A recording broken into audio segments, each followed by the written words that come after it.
संकल्प कीजिए कि जिन सपनों के वजह से आपकी रातों की नींद खराब हुई है, संकल्प कीजिए कि जिन सपनों की वजह से आपकी रातों की नींद खराब हुई है उसे हर हालत में पूरा करके दिखाना है। तो जय हिंद मेरे प्यारे दोस्तों, मैं पवन कुमार सिंह आप लोग का हार्दिक स्वागत करता हूं प्रिपरेशन विद पवन अर्थात PWP में। तो कैसे हैं दोस्तों, उम्मीद करते हैं आप लोग अच्छे होंगे, मस्त होंगे, जबरदस्त होंगे और अपने पढ़ाई को कंटिन्यू किए होंगे दोस्तों। तो चलिए, जैसा कि आप लोग जानते हैं हम लोग का जो पढ़ाई का कार्यक्रम चल रहा है दोस्तों, उसी को कंटिन्यू करते हैं। तो ध्यान दीजिएगा दोस्तों, जो हम लोग का टॉपिक चल रहा था दोस्तों, वो चल रहा था नेशनल हाईवेज अर्थात राष्ट्रीय राजमार्ग। ठीक है दोस्तों, और राष्ट्रीय राजमार्ग में दोस्तों हम लोगों ने पार्ट 1 को पूरी तरह से कंप्लीट कर लिया है और पार्ट 2 की तरह मूव करते हैं दोस्तों। तो ध्यान दीजिएगा, अब पार्ट 2 हम लोग पढ़ना शुरू करते हैं, ठीक है ना। तो चलिए आइए, देर न करते हुए अपने पढ़ाई के कार्यक्रम को शुरू किया जाता है, ठीक है। ध्यान दीजिएगा दोस्तों, नेशनल हाईवे NH-34, ठीक है ना।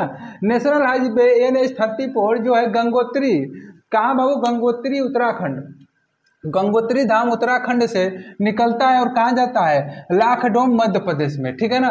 गंगोत्री उत्तराखंड से निकलकर यूपी में लाखडोम मध्य प्रदेश तक जाता है। आइए हम लोग देख लेते हैं मैप में, ठीक है। यहाँ पे देखिएगा, यहाँ पे पड़ता है उत्तराखंड गंगोत्री ग्लेशियर, और यहाँ पे आते हैं तो यहाँ पे पड़ता है मध्य प्रदेश में क्या बाबू, लाखडोम। क्या पड़ता है, लाखडोम। यहाँ पे देखिए लाखडोम है दोस्तों, ये कहाँ पड़ता है, मध्य प्रदेश में। और यहाँ पर क्या है, गंगोत्री, गंगोत्री कहाँ पड़ता है वो, उत्तराखंड में। और इसको इस तरह जोड़ने का काम करता है नेशनल हाईवे। यहाँ पर बीच में क्या पड़ता है, यूपी, बीच में क्या पड़ता है बाबू, यूपी। और इसका नाम होता है, नेशनल हाईवे का नाम होता है NH-34। क्या होता है बाबू, NH-34। नेशनल हाईवे 34 जो है गंगोत्री उत्तराखंड को लाखडोम मध्य प्रदेश से जोड़ने का कार्य करता है, ठीक है ना दोस्तों। चलिए, एक कौन सा नेशनल हाईवे है, नेशनल हाईवे 34, ठीक है। चलिए आगे बढ़ते हैं। तो अगला ध्यान दीजिएगा दोस्तों, अगला हम लोग के पास पड़ता है नेशनल हाईवे 53, ठीक है ना। नेशनल हाईवे 53 अर्थात नेशनल हाईवे 53। नेशनल हाईवे 53 जो है दोस्तों, ये हाजिरा गुजरात में, ठीक है ना। हाजिरा गुजरात को पारादीप उड़ीसा से जोड़ने का कार्य करता है। हाजिरा गुजरात को पारादीप उड़ीसा को जोड़ने का कार्य करता है दोस्तों। देखिए यहाँ से जाता है हाजिरा, देखिए हाजिरा यहाँ पर पड़ता है गुजरात में और यहाँ पर पारादीप पड़ता है उड़ीसा में, ठीक है ना दोस्तों। ये उड़ीसा हो गया, तो हाजिरा को पारादीप, ये हो गया हमारे पास हाजिरा, कहाँ बाबू, गुजरात में। कहाँ ऊपर हो गया, गुजरात में। और यहाँ पर हो गया पारादीप, और ये पारादीप कहाँ पड़ता है बाबू, उड़ीसा में। तो ये यहाँ से एक देखा जाएगी इस तरह से नेशनल हाईवे गया है। इस नेशनल हाईवे का नाम है NH, इस नेशनल हाईवे का नाम है बाबू NH-53। क्या नाम है, 53, NH-53 अच्छा, तो नेशनल हाईवे 53, ठीक है ना दोस्तों। अब देखिए, जब ये नेशनल हाईवे 53 गया तो बीच में कुछ और राज्य थे, जैसे में कि यहाँ पर पड़ता है मध्य प्रदेश पड़ा और यहाँ पर पड़ा छत्तीसगढ़।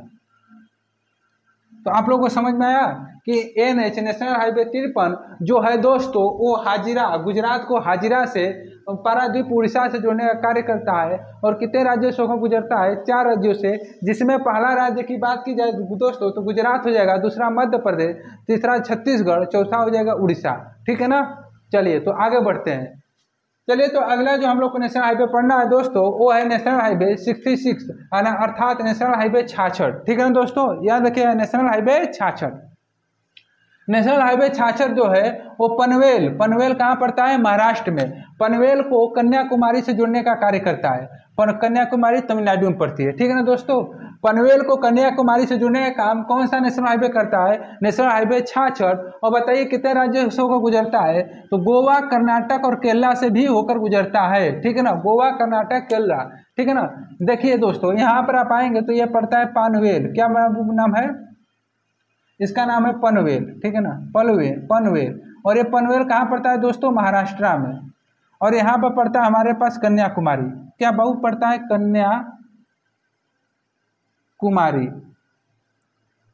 कन्याकुमारी कहाँ पड़ता है दोस्तों, तमिलनाडु में, ठीक है ना। कन्याकुमारी कहाँ पड़ता है? तमिलनाडु में।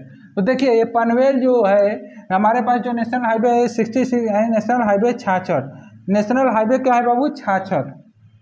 इस तरह करिएगा, यहाँ पर गोवा को भी कवर करना है दोस्तों, इस तरह, ठीक है ना। नेशनल हाईवे इसका नाम क्या है? National highway NH 66 66। ये क्या कहता है? पनवेल को कन्याकुमारी से जोड़ने का कार्य करता है, ठीक है ना। याद रखिएगा पनवेल से बाद आता है यहाँ पर, तो यहाँ पर पड़ता है गोवा, महाराष्ट्र के नीचे आता है तो यहाँ पर पड़ता है गोवा, गोवा। फिर यहाँ पर आ जाता है तो गोवा के नीचे ही जस्ट आता है तो कर्नाटक KT पड़ जाता है। और उसके बाद दोस्तों आप लोग जानते हैं यहाँ पर आता है तो केरला पड़ जाता है, केरला। और केरला के बाद तमिलनाडु, कन्याकुमारी, ठीक है ना। तो ये जो हमारे पास नेशनल हाईवे 66 66 था वो पनवेल को कन्याकुमारी से जोड़ने का कार्य करता है दोस्तों। और कितने राज्यों के होकर गुजरता है? आप कह सकते हैं 5 राज्यों से होकर गुजरता है। पहला हो जाएगा महाराष्ट्र, दूसरा हो जाएगा गोवा, तीसरा कर्नाटक, चौथा केरला और पांचवा हो जाएगा तमिलनाडु। क्लियर हुआ? चलिए तो आगे बढ़ते हैं दोस्तों। अगला जो हम लोग के पास नेशनल हाईवे पड़ता है उसका नाम है NH 44।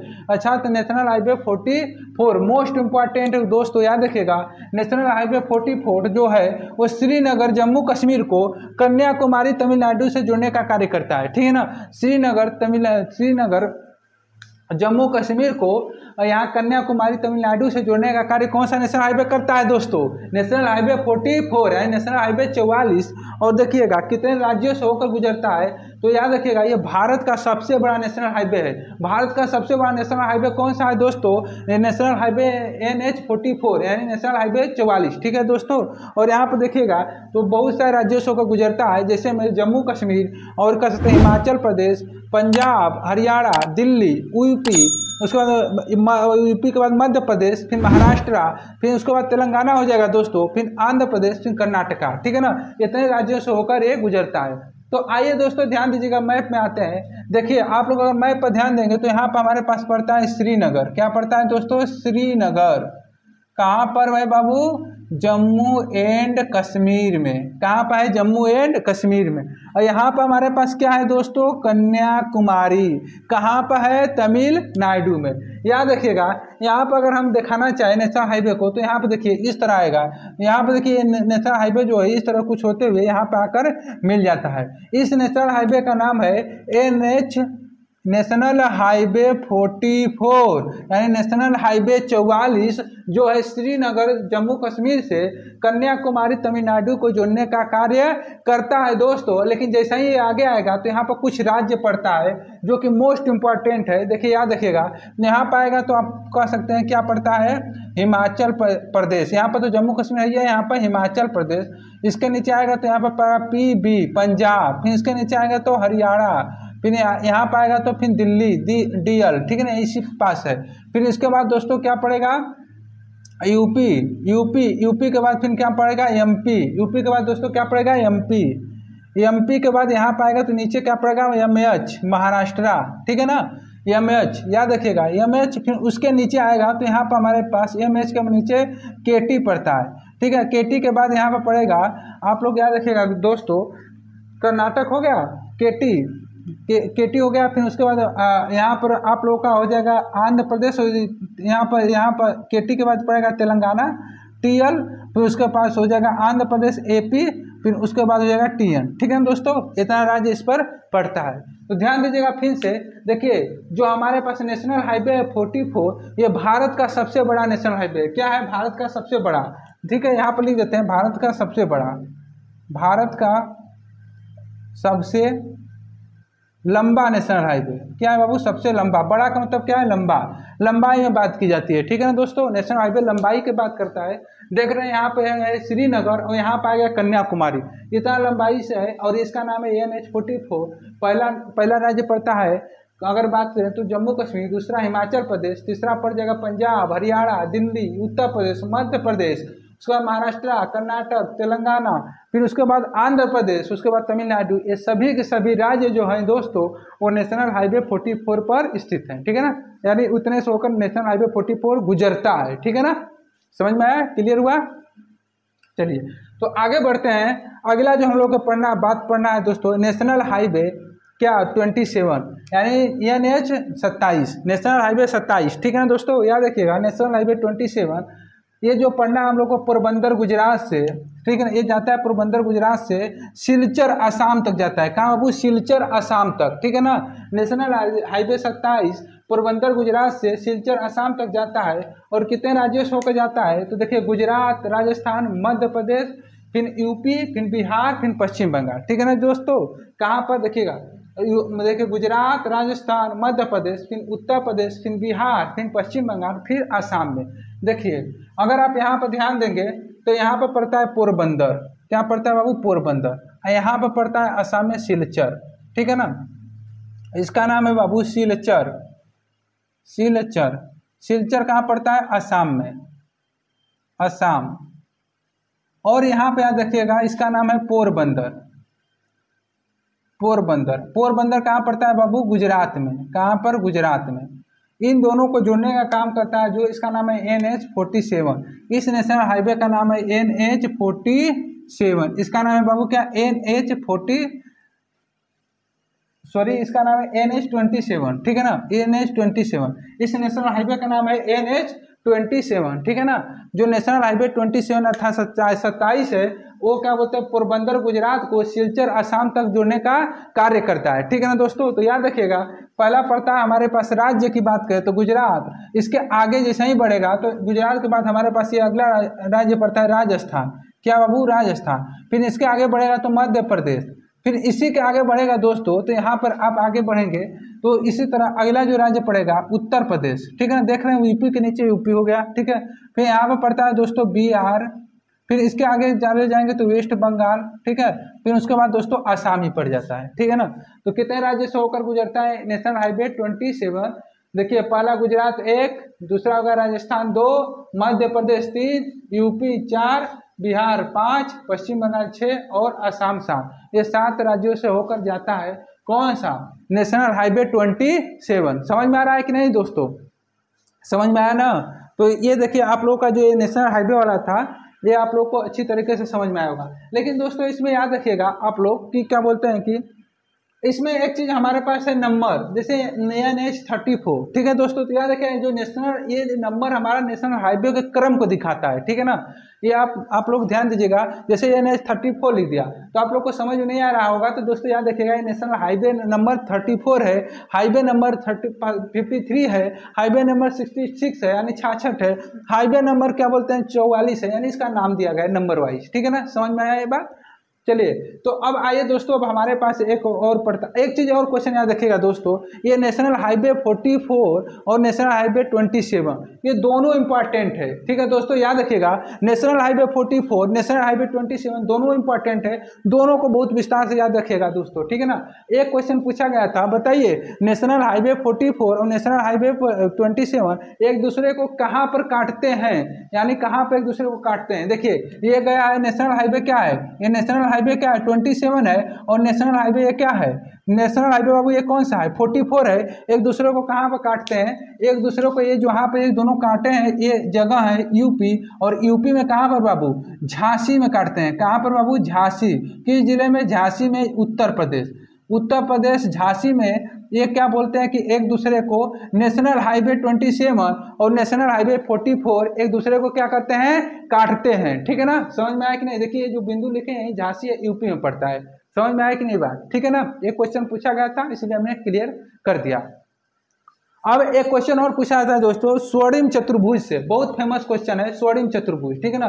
देखिए स्वर्णिम चतुर्भुज क्या है, देखिए 4 महानगरों को जोड़ने के लिए जो एक रास्ता होता है, मतलब जो नेशनल हाईवे है उसी को हम लोग कहते हैं स्वर्णिम चतुर्भुज, ठीक है ना दोस्तों। और वो 4 महानगर कौन कौन से हैं यहाँ पर देख लीजिएगा, स्वर्णिम चतुर्भुज। देखिए 4 महानगरों को आपस में जो चतुर्भुज के माध्यम से जोड़ने का काम करता है जो नेशनल हाईवे, उसी को हम लोग कहते हैं स्वर्णिम चतुर्भुज। देखिए दिल्ली हो गया, दिल्ली मुंबई, और 4 महानगर में पहला होगा दिल्ली, फिर मुंबई, फिर चेन्नई और उसके बाद कलकत्ता या कोलकाता, ठीक है ना दोस्तों। याद रखिएगा इन चारों जगहों को जब आपस में आप मिलाएंगे तो एक स्वर्णिम चतुर्भुज का निर्माण होगा कि नहीं, देख रहे हैं कि नहीं। ये स्वर्णिम चतुर्भुज यानी एक चतुर्भुज के जैसा हो रहा है कि नहीं। और ये पूरा माना गया है कि भारत के पास ये जो चारों महानगर है इसको जो भी मतलब जोड़ दिया जाएगा, यानी पूरा घूम लिया जाएगा तो पूरा भारत का भ्रमण हो जाएगा स्वर्णिम चतुर्भुज से, इसलिए इसका नाम रखा गया स्वर्णिम चतुर्भुज, ठीक है ना दोस्तों। तो आइए, अगर आप लोग को नहीं समझ में आ रहा है तो मैप में देखिएगा। यहाँ पर देखिए दोस्तों, पड़ता है हमारे पास दिल्ली, यहाँ पर क्या पड़ता है दिल्ली, और यहाँ पर क्या पड़ता है हमारे पास दिल्ली, यहाँ पर हो गया, यहाँ पर पड़ता है मुंबई, यहाँ पर क्या पड़ता है दोस्तों, यहाँ पर मुंबई, ठीक है ना, मुंबई। और यहाँ पर पड़ता है हमारे पास, यहाँ पर हो गया चेन्नई, यहाँ पर क्या पड़ता है दोस्तों, चेन्नई, और यहाँ पर पड़ता है कलकत्ता, कोलकाता, ठीक है दोस्तों, ये कोलकाता हो गया। अब देखिए, अब इन चारों को मिलाने का कार्य करते हैं। देखिएगा, यहाँ पर दिल्ली से अगर यहाँ पर आएंगे, सॉरी, यहाँ पर दिल्ली से अगर आएंगे मुंबई, देखिए दिल्ली से यहाँ पर आएंगे मुंबई, दिल्ली से यहाँ पर आए मुंबई, और मुंबई से कहाँ आएंगे बाबू, चेन्नई, फिर उसके बाद जाएंगे कोलकाता, फिर उसके बाद जाएंगे फिर दिल्ली, दिल्ली से आए कहाँ पर मुंबई, मुंबई से आए कहाँ चेन्नई, चेन्नई से गए आप कोलकाता, कोलकाता से फिर चल गए दिल्ली। क्या ये स्वर्णिम चतुर्भुज का निर्माण हो रहा है कि नहीं, देखिएगा आप लोग बताइए, स्वर्णिम चतुर्भुज का निर्माण होगा ना, चतुर्भुज का आकार बना, इसलिए इसका नाम रखा गया स्वर्णिम चतुर्भुज। समझ में आया ना दोस्तों। और एक चीज और कुछ महत्वपूर्ण फैक्ट याद रख लीजिएगा दोस्तों, ठीक है ना। यहाँ नीचे दिखाई दे रहा है भाई, देखिए सही है, यहाँ तक आ जाएगा, ऊपर यहाँ तक, ठीक है। देखिए दोस्तों, एक महत्वपूर्ण तथ्य है, हेडिंग डाल लीजिएगा, महत्वपूर्ण तथ्य, महत्वपूर्ण तथ्य में, ठीक है ना। महत्वपूर्ण तथ्य में दोस्तों ध्यान दीजिएगा, तो महत्वपूर्ण फैक्ट में पहला लिखिएगा NH, ठीक है दोस्तों, NHIA, ठीक है ना। क्या होता है NHAI, ठीक है ना। इसका फुल फॉर्म होता है NHI, national highway authority of India. इसका फुल फॉर्म होता है दोस्तों, आप लोग लिख लीजिएगा, national highway authority of India. कब बनाया था दोस्तों 1988 में। कब दोस्तों, 1988 में। एक और होता है हमारे पास दोस्तों, उसको लिख लीजिएगा PWD, ठीक है ना। और PWD की स्थापना दोस्तों 1854 में हुआ था। कब हुआ था, 1854 में। और एक हमारे पास एक और होता है जिसका नाम होता है कि आप कह सकते हैं PWD हो गया, NIA हो गया, और एक और दोस्तों होता है BRO, ठीक है। क्या होता है दोस्तों, BRO, क्या होता है, BRO, ठीक है ना। अब देखिए, इसकी स्थापना 1960 में हुई थी, ठीक है ना, ठीक है। याद रखिएगा दोस्तों, हमारे पास महत्वपूर्ण तथ्य में 3 गो तथ्य है। इसका फुल फॉर्म होता है national highway authority of India. इसकी स्थापना 1988 में हुई थी। ये जो है नेशनल हाईवे की देख रेख करता है, यानी पूरी की पूरी पावर किसके पास होती है, नेशनल हाईवे के पास, ठीक है दोस्तों। और इसके बाद दूसरा होता है PWD। देखिए, इसका फुल फॉर्म होता है पब्लिक वर्क डिपार्टमेंट, ठीक है ना, पब्लिक वर्क्स डिपार्टमेंट। इसकी स्थापना 1854 में हुई थी दोस्तों। और याद रखिएगा, इसकी जो 1854 में हुई थी, ये क्या करता है, सड़क के निर्माण का कार्य करता है पब्लिक प्लेस पर, ठीक है दोस्तों। और एक होता है BRO, बॉर्डर रोड ऑर्गेनाइजेशन। इसका फुल फॉर्म याद रखिएगा, कई बार पेपर में पूछा गया है दोस्तों, इंपॉर्टेंट है, तभी महत्वपूर्ण तथ्य लिखे हैं, ठीक है ना। तो याद रखिएगा, BRO, बॉर्डर रोड ऑर्गेनाइजेशन की स्थापना 1960 में हुई थी, ठीक है ना दोस्तों। तो उम्मीद करते हैं कि आप इनका फुल फॉर्म याद रखेंगे, और जितना हमने बताया है पूरा का पूरा नेशनल हाईवे को आप लोगों ने कंठस्थ याद कर लेंगे। तो चलिए, उम्मीद करते हैं कि बाकी आप सभी लोगों को ये पूरा का पूरा टॉपिक समझ में आया होगा। समझ में आया होगा तो कमेंट बॉक्स में जरूर बताइएगा दोस्तों। आज के लिए इतना ही रहने देते हैं, धन्यवाद, thank you so much, love you all. फिर मिलेंगे नेक्स्ट टॉपिक के साथ, नेक्स्ट वीडियो में, नेक्स्ट क्लास में। धन्यवाद, thank you so much, love you all.